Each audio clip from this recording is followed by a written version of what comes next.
Hey there, gangsters, crooks, and criminals. Today's the 90th anniversary of the original Scarface movie, and I figured there'd be no better way to celebrate this landmark movie than to look at the history of the character himself. So grab your popcorn and your Tommy guns as we study the circumstances that created Scarface in the 1920s, all the way up until the struggles of recreating him in the 2020s. It's the 1910s, Chicago. Over the course of the decade, the country had experienced a boom in crime as mobsters began making, moving, and selling different types of alcohol. Chicago saw it the worst of all, with the most different gangs and the most notoriety between them.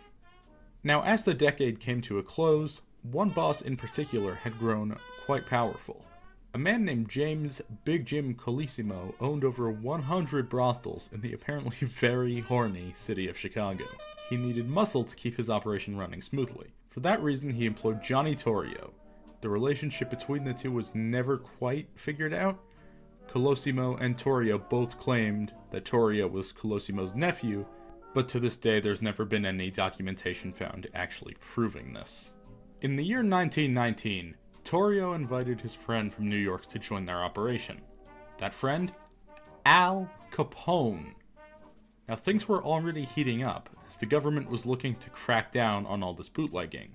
Torrio and Colosimo also began to disagree late this year on how to proceed when the legal walls started to close in. Prohibition was enforced in 1920, which made the production, distribution, and ownership of alcohol completely illegal. Torrio repeatedly pushed for the gang to go all in on their bootlegging, while Colosimo vehemently refused in favor of safer, harder to detect criminal enterprises. The tide turned on May 11, 1920. Colosimo received a call from Torrio. Supposedly, a surprise inventory shipment arrived unscheduled at their restaurant headquarters and it required Colosimo's oversight. Now, when he arrived at the empty restaurant, the only delivery Colosimo got was an express shipment of bullets directly into his vital organs. The gunman that killed him has never been identified. The chief suspect was a man named Frankie Yale. Yale had studied under Torrio years earlier and actually employed Al Capone before he moved to Chicago. Yale himself arrived in the city just before Colosimo was killed. Now, police never found enough evidence to tie it to Yale, mainly because there was a not insignificant amount of evidence that the gunman might have actually been Al Capone himself. Regardless of who pulled the trigger, the target was the same. Make sure Colosimo takes an early departure from the throne that Torrio was next in line for. Once he took control, it was smooth sailing. For a few years at least, until January 1925. A group from a rival gang tries to assassinate Al Capone. He escaped uninjured but was thoroughly shaken. He went into hiding for just over 2 weeks. Now, 12 days after the attack on Capone, Torrio was shot multiple times. He survived as well, but essentially threw up his hands and quit because, he didn't like being shot so much, which is pretty understandable. With Torrio gone, the biggest force in the Chicago underworld had been turned over to Al Capone. He was practically a rock star before long. He had money and he had power. He had popularity as he was the only one to bring alcohol to people who liked it when it was still illegal to get it. He was simply put an overnight celebrity.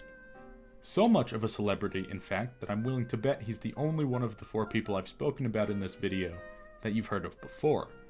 There's also at least one of you going, wait, 4? Because you already forgot about Frankie Yale. Anyways, with all eyes on Capone, for better or worse, it was time for people to start capitalizing on him. However, this fame was also met with resentment from just about everybody involved in law enforcement or government for any of the reasons you can imagine. Aside from the people Capone was paying off, of course. I need you to remember this as we move ahead, alright? The government did not like Al Capone. Now we skip ahead to 1929.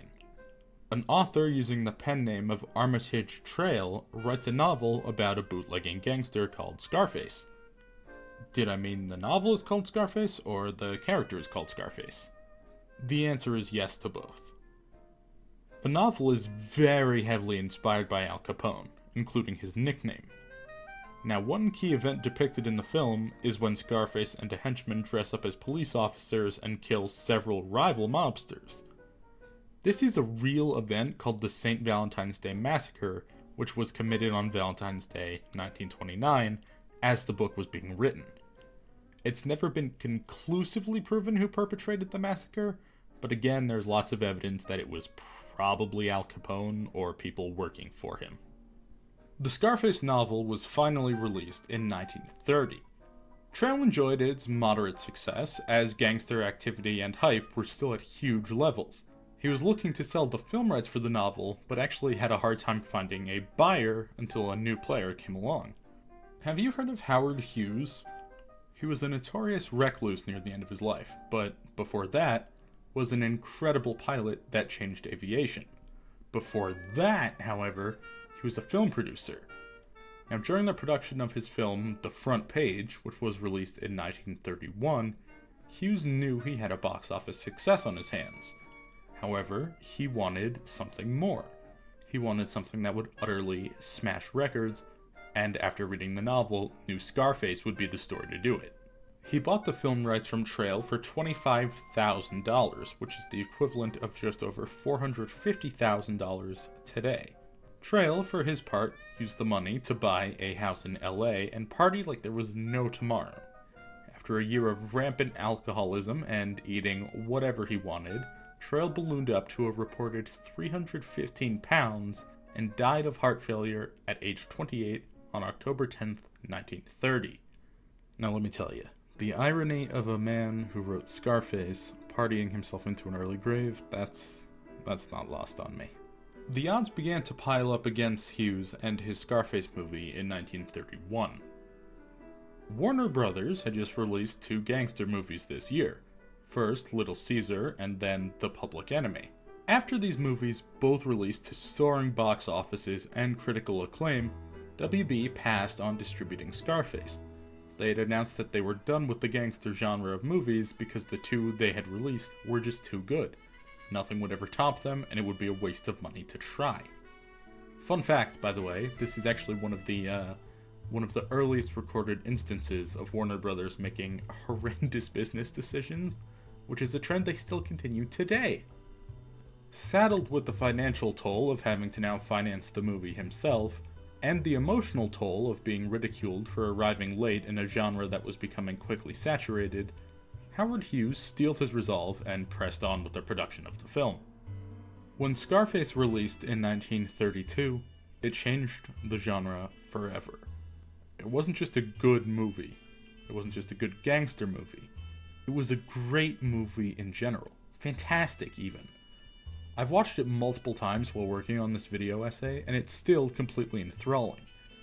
From the very first scene, which is an especially impressive uncut tracking shot for the time, we see a wonderful sense of style and use of shadows throughout the movie. Shortly after that, we meet Scarface himself, Tony Camonte, played by the late Paul Mooney. From his first scene, Tony has the energy and swagger of the boss he's going to become. As the police approach, his friend is forced to hide his gun. Scarface, however, doesn't move. He just holds his gun out and waits for somebody to come collect it for him. He jokes around with the police, acting completely nonchalant despite their blatant hatred, even though it does result in a swift punch.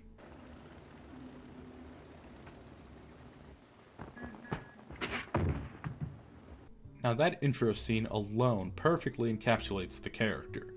He breaks laws, he disobeys his boss, and he starts fights in the north part of town he's not supposed to work in.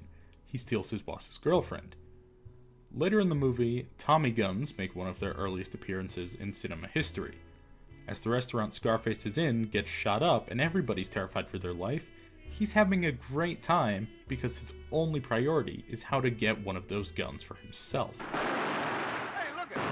They got machine guns you can carry. If I had some of them, I could run the whole works in a month.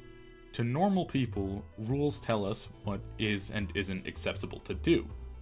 To Scarface, rules are nothing more than an indicator of who he has to kill or what he has to destroy so he can live without consequences. He's constantly asserting his need for control. He refuses to let his sister date anybody, even though, again, he himself is currently out on dates with his boss's girlfriend. He constantly orders others around, insults and berates his employees. He shows very little care when they are injured. The only people he treats with respect are Poppy and Ronaldo. both of whom are gone by the end of the film because of his actions. Now, the errors of this really start to dawn on him at the end, when his sister is killed. Even his giant steel fortress, a symbol built from the wealth he spent the whole movie building up, can't save him. When the police finally come in to arrest him and have him completely trapped at gunpoint, he pleads with them.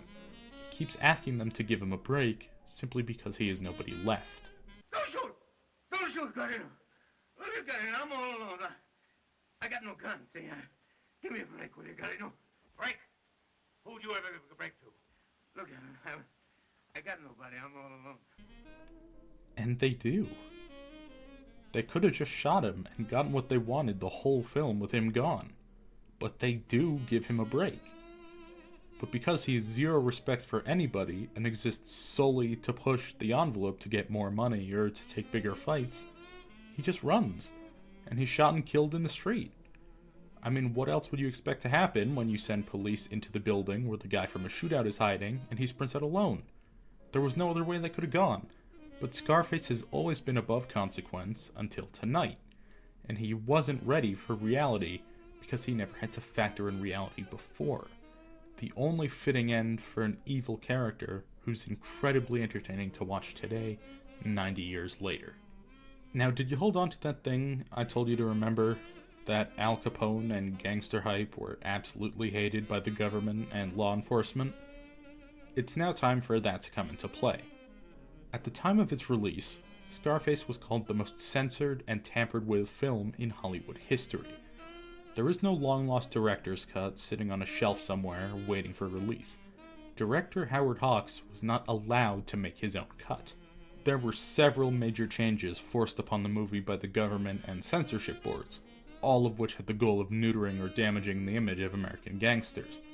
Firstly, although commonly referred to as Scarface, the full title of the film was officially changed to Scarface, Shame of the Nation. Even keeping the name Scarface in the title at all was a long-fought battle with the censors, and despite Tony keeping the giant scar on his face, the word Scarface is never actually said in the film. There are a few instances of characters clearly saying it visually, but their words are dubbed over. Secondly, the film opens with a few text slides expressly stating that the film is an indictment of gangster culture, which should be viewed as a negative. That was the first of many scenes forced in. In the next of these added scenes, many characters go to confront a newspaper editor about the platform he's giving the gangsters by constantly writing about them. Instead, he rallies the American people against the gangsters and directly addresses the audience with information on how American citizens in real life can rise up against criminals. The other characters ask him questions about this, and he turns it into more motivation and more grandstanding. It's some of the most blatant propaganda and forced agenda insertion I've ever seen in a movie. Now, I don't mean that in a negative way. I know nowadays a lot, when you hear people talk about forced agendas in movie making, there's a certain connotation to that. This, objectively, was placed in the film by the governments and censorship boards to make people more willing to stand up to gangsters. That is an agenda. But here's the thing about that. The scene is a double-edged sword that ends up making it one of the better scenes in the film, simply because of how tone-deaf it is. First of all, the publisher is clearly doing very well for himself. No small part of this is due to his selling works about gangsters, which the others were here to stop to begin with. But he still deflects onto advocating government officials to solve it, even though government and law officials were already completely overwhelmed and doing their best at this time. I mean, the movie also doesn't even acknowledge that sales tax is a thing, so the government pushing this anti-gang propaganda was still profiting from the newspapers selling copies about the gangsters. Similarly to the journalist in the film, they dodged questions of their profiting from the gangsters by just going, gangsters bad. They unintentionally showed us how easy it was to deflect and use the gangs as a scapegoat, both in reality and in the fiction of the movie. It's really fascinating to sit and think about. The final scene that was inserted by the censors was an alternate ending. Remember how I said Scarface runs into the street and is gunned down? That's ending A. The government and the censors created ending B, where Scarface surrenders to the police, goes to trial, and is then hanged for his crimes. This was to show that eventually law enforcement and the government do win out. Paul Mooney was unavailable to shoot any of the additional footage for Ending B, as he was in a play at the time. Instead, they used a body double and opted never to show his face, turning the character into a silent stand-in for all who would oppose the law in the US government. That ending, Ending B, was mandated and shown at early test screenings of the film. At those screenings, it was very negatively received. Howard Hughes, fed up with these changes, argued with the censorship groups to restore the original ending. He did this on the grounds that Scarface's instant death would be more shaking for criminals than a long, drawn-out legal process where there were more opportunities for them to get away. In what is recognized as one of the early major victories against censorship in cinema, they acquiesced, and Ending A went out in the final film to critical acclaim. However, the film was banned in Chicago by the Chicago Film Review Board, which was controlled by the local police. This didn't stop Al Capone from catching wind of it, though. Shortly after the premiere, two of Capone's henchmen ambushed screenwriter Ben Hecht in his hotel. They started asking him a whole lot of questions about the movie. Their last one was why the movie was called Scarface when they knew the name would draw comparisons to Capone. When Hecht said that this was done intentionally to get Capone's fans in the theater without actually worrying about Capone outright, the henchmen said, "Yeah, alright, I respect the scam." And then they left. They then went to a movie theater, stole a copy of the film, and gave it to Al Capone. And he reportedly loved it after finding out that's the method behind it, and he kept the copy until his death. 9 years later, in 1941, Scarface was finally unbanned in Chicago. It only took a decade and the first third of World War II, but Scarface was finally available for legal, public viewing in the city where it all takes place. And with that, the original movie was left to the history books. No sequels, cinematic universes, further tie-ins, any of that. Now we jump ahead to the 1970s. The late 70s, specifically, brought two major things to the city of Miami. Firstly, a lot of Cuban refugees looking to escape their country's economy, which was bad and getting worse. Secondly, a lot of cocaine from people looking to profit off of those refugees. 1979 rolled around, and Al Pacino watched the original Scarface for the first time in a Los Angeles theater. He was like, "Damn, that's pretty good. I wanna remake that."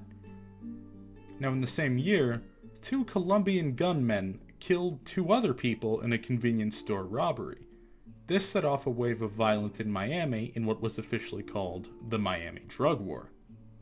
In 1980, the Miami morgue had to start renting freezer trucks to store all the dead bodies.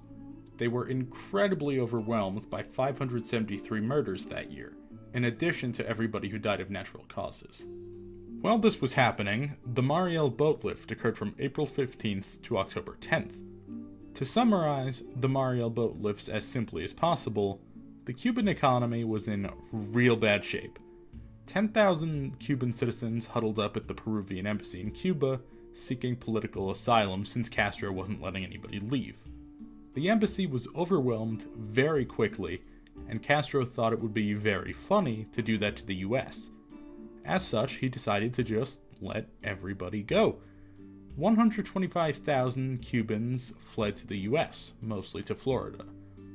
I promise there's a reason I'm telling you this, so just hold on to it for a little while. The following year, in 1981, there were an additional 621 murders as a result of the Miami drug war, making it an unignorable part of mainstream news. Also in this year was a little twist of fate. Al Pacino, still very much into the idea of remaking Scarface, wanted to do so set again in the 30s as another period piece. However, Sidney Lumet, the director at the time, came to the same conclusion about Scarface that WB declared to Howard Hughes back in the day. The gangster genre had peaked, and nothing could top it. This time, Scarface couldn't top Scarface. Unlike Hughes, who used that notion as an excuse to push the medium, Pacino agreed not to compete with the period piece, and the two decided to update it for a modern day. Tony Camonte became Tony Montana, a Cuban who was amongst those in the Mariel boat lifts and arrived just in time for the Miami drug war to really kick off. I like this change a lot. Scarface coming with nothing from a nation in an economic crisis makes his desire to rise in wealth and power a lot more believable than in the original, where Tony was already part of a criminal organization and it was just kind of a thing that he did. However, Lumet still wanted further changes. Rather than keeping the focus on Tony, Lumet wanted to expand the story and turn it into an indictment of the United States administration for allowing all this cocaine into America. Pacino's manager, Martin Bregman, who was a producer on Scarface, stepped in to prevent this and keep the focus on Pacino's Tony Montana. Lumet left the film pretty soon after when they couldn't find an agreement on how to strike the balance. In 1982, filming commenced with director Brian De Palma at the helm. There was a minor disagreement on set when Pacino and De Palma urged to have Michelle Pfeiffer removed from her role as Elvira, due to her having been in very few and very small movies before Scarface. Bregman again stepped in, keeping Pfeiffer in place. The script was written with authenticity by Oliver Stone, who himself was having a great deal of difficulty with his cocaine addiction. Also of great authenticity was the prop cocaine used in the production, which to this day has been called the most realistic looking cocaine ever shown in a movie. Everybody involved with the production has been sworn to secrecy on what it was and how they made it, and to this day nobody outside knows what it actually was. For these reasons, many people speculate, and I'm pretty sure that it actually was genuine cocaine they were doing loads of on the set. In 1983, Scarface released, and we were exposed to the other changes. For the most part, a lot of the broad story beats actually remain the same. The changes come in the form of tone and visuals. Aside from this movie actually being in color, the bright, bombastic nature of the 80s, and especially cocaine-filled, capitalist-fueled Miami in 1980s, was on full swing and full display. One of the more controversial changes to Scarface was the huge increase in amounts of violence. For example, one of the first few scenes in this movie features a guy getting dismembered with a chainsaw. This film, of course, ends with an iconic shootout. However, unlike the original movie, where he's killed by police, Scarface is fighting other criminals in this one. He kills significantly more of them than he did in the original as well. But why is he fighting gangsters? That's the result of one of the biggest changes in this movie. Tony Montana saves the cat. Well, what does that mean? It's a simple technique used in screenwriting where you make sure that a character is likable to the audience through a pretty universally liked action, such as, helping a senior citizen cross the street, or helping rescue an animal, as the name implies. So how does Scarface save the cat? Well, he's in New York, having been tasked with helping assassinate an activist who would help expose the drug operations of Sosa, who is an ally of Tony's. Now, in a break from his usual routine, the activist has his wife and kids with him in a car that day. Tony refuses to let the bomb they'd previously placed in the car detonate, as it would also certainly kill the innocent wife and children. To prevent this, Tony kills Sosa's assassin and saves the innocents, despite knowing it will incur Sosa's full hatred and probably destroy both their operations. Within a few days, Sosa's men come and storm Tony's mansion, where he is killed by them. I think it's the best change made. It's an infinitely better indictment of criminal culture than the original movie scene where everybody gathers around to discuss the danger of gangsters. Tony is a villain in this movie, don't get me wrong. He kills people, he sells drugs, and he launders money. But, in this instance, he does draw a line. Not killing children is basically expected of everybody to ever walk the earth. It is the easiest, most basic thing in a list of ways to avoid being evil. By not only having Tony refuse to cross that line, but surrounding him with people who are willing and about to do so, he becomes the hero by default because he has the smallest, tiniest sense of morals. He was set for life with a constant stream of wealth and power, but by having that smallest iota of goodness imaginable, he loses it all. The moral of the movie, established with just this one scene, is that if you want to truly succeed as a crime lord, you have to snuff out every last tiny flicker of goodness within you. You have to go all in, and it's incredible stuff. Not everybody thought so, though. The film had very poor reception at release among most critics. little-known indie film director but notorious superhero hater Martin Scorsese reportedly said at the premiere that this is due to the film's critique of the wealthy and elite, which was the early audience seeing the film at the time. General audiences loved the film, however, and has become a pop culture icon referenced in a ton of media, music, games, TV, movies, all kinds of stuff. I guarantee you that even if you've never seen this movie, you've at least heard somebody ask you to say hello to their little friend at some point in your life. Okay, wait, that sounded bad, but you know what I mean. That being said, reception to this film did become more positive overall throughout the late 80s and 90s. In 2001, rapper Felix Delgado, known by his stage name Cuban Link, announced that he had a plan. He wrote a sequel to the 1983 movie, which he called Son of Tony. He announced that he was also intending to star as the titular spawn of Tony. We don't know a ton about the actual plot, just the premise. Michelle Pfeiffer was set to return as Elvira with the revelation that she was pregnant with Tony's son near the end of the last movie. That son, now an adult, would be looking for his place in Miami. And that's about all we have as far as details of that actual storyline go. Brian De Palma was set to return as director once again, and Bregman confirmed all the happenings surrounding Son of Tony. The announcement and concept of the sequel was met with very mixed reaction amongst fans of the original. Obviously, this movie did fail to materialize.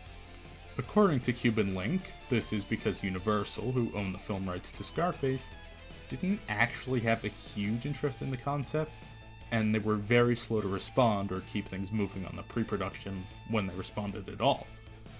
Eventually, everybody involved kinda got tired of waiting for Universal to respond, and threw their hands up before going their separate ways. Universal, for their part, simply said, okay, and continued operating completely unfazed in the slightest. The year is now 2006. Universal, enjoying having money, as businesses like to do, released a new video game called Scarface: The World Is Yours. It takes place after the 1983 movie, but with a twist. The game follows an alternate timeline where Tony barely escapes the mansion shootout at the end of the movie. Then he goes to take revenge on Sosa and builds a bigger, better empire in Miami. Al Pacino was into the idea and granted his likeness to be used. However, both he and the producers of the game came to the conclusion that his voice had changed too much in the last 23 years. Pacino hand-selected Andre Suglioso as his sound-alike replacement for the game. The game was a hit. It reviewed well, and more importantly to Universal, topped every sales chart. It was their wake-up call that people still really like Scarface. Seeing money on the table, they knew it was time to put their heads together and get something going with the IP again. I don't know what exactly the first thing they did in this time period was, but we do know that it definitely was still not to return Cuban Link's calls. In 2011, we finally begin to hear rumblings of a new movie. Universal announced that a new Scarface movie is in development. It's not a sequel, and they don't want to commit to calling it a direct remake of either previous version. Instead, they're fusing elements from 1932 and 1983. In keeping with the trend of moving the setting, they teased that this new version would feature Tony coming from a different country than before to a different American city than before. Despite the hiccups on Son of Tony, Martin Bregman once again climbed into the producer's chair. David Ayer, fresh off his work on Street Kings, was hired to write the script, while David I Live and Breathe Harry Potter Yates was being eyed to direct. Following this announcement, we just didn't hear anything for several years. The Wrap gave us a new update on March 24th, 2014. The two Davids were both out. Pablo Larraín was in talks with Universal about directing. This Scarface movie was also to be the first thing written by Paul Atanasio since 2006's The Good German. We also got our hint of the updated story. An as of yet uncast Mexican immigrant would be making his way through the criminal underworld of modern-day Los Angeles. That was once again all we heard before another very long window of silence. A year later, in March of 2015, it was announced that Atanasio had dropped out. Jonathan Herman joined the project and made big money as he was tasked with rewriting both David Ayer and Atanasio scripts. Now to this day, Herman has only written 2 things, one of which, also in 2015, was Straight Outta Compton. Certainly not a bad film to have under your belt. Seriously, why has he not gotten more work? Anyway, as you can probably guess from me asking that, he didn't stick around on Scarface. More on that in just a second. On August 10th, 2016, after 17 more months of silence, Deadline reported that Antoine Fuqua is negotiating director duties, despite his mixed track record at the time. The following month, it was reported by Variety that Terrence Winter had taken over writing and was working on an entirely new script. Winter had previously written The Wolf of Wall Street, Boardwalk Empire, and wrote and even directed a lot of the fucking Sopranos. He was a perfect fit for the Scarface movie. In January of 2017, Fuqua left as a director. At the same time, it was announced that our new Scarface would be played by Diego Luna. He starred in a million Mexican telenovelas, and then also, that one space movie. The following month, it was announced that Universal had scrapped the Terrence Winter script and brought in the Coen brothers to write a new draft. They also have a very good track record themselves, but damn am I sad we didn't get to see what Winter came up with. The film was given a release date of August 10th, 2018. And now this is the part of the video where you look at that date on the calendar and look at what day it is today, and then you laugh. We heard nothing further about the movie until March 30th, 2018, where it was announced that Fuqua has actually come back and will direct the thing after all. The Coen brothers were out, and Gareth Dunnett Alcocker was the new writer. At the time, he had only written a few short films. Now, just hiring a writer and director only 5 months before your major tentpole movie comes out is just complete insanity. That's the standard time allotted for pre-production. To write, shoot, go back and do reshoots, and post-production in that time is impossible if you want anything resembling a good movie. But incredibly, Universal didn't move the release date with this announcement. On August 9th of 2018, just 1 day before we're supposed to hit theaters, it was announced that the movie obviously wasn't done and would actually start filming in October of that year. Since then, I haven't been able to find any reasons why they didn't say anything about it being not ready before the date's supposed to be in theaters, or also why they didn't start filming that October, because they didn't. On May 14th, 2020, after another year and a half of silence, things shook up once again. Fuqua quit the project for a second time, because of course he did, that's just how this production seems to be going. Luca Guadagnino was announced as the new director. This is a good pick, he's got a pretty damn good track record. And they also decided against using the Dunnett Alcocker script and went back to the Coen brothers script. For those of you keeping track at home, that's 6 director changes and 7 writer changes, which is just absolute lunacy. And that's where the story of that ends for now. We haven't heard any updates since. With the exception of Diego Luna being cast, there's been no news for this movie, no updates since 2011. Yeah, we've got the Coen script, but that's already been ditched once, so who knows if they'll stick with it. I can't imagine what turmoil is going on behind the scenes that this movie has been stuck in development hell for 11 years, and there's nothing to show for it. And I'm sorry that this isn't a satisfying ending, but that's where it ends. We've caught up to modern day. That's the story of Scarface. He started as a character just meant to profit off of Al Capone's misdeeds, and instead he became a tool for propaganda against Capone, then a cultural icon, and now he's just waiting in the wings. I don't know of many characters who've changed cinema as much as Scarface has throughout his various iterations. I highly recommend taking the time to watch these movies if you can find them, and you should be able to, they're pretty easily available. They ooze style and talent and charisma, and they are incredible to see to this day. For now, we just wait for Scarface to come again, when Diego Luna and the rest of that production are ready. And until then... Say good night to the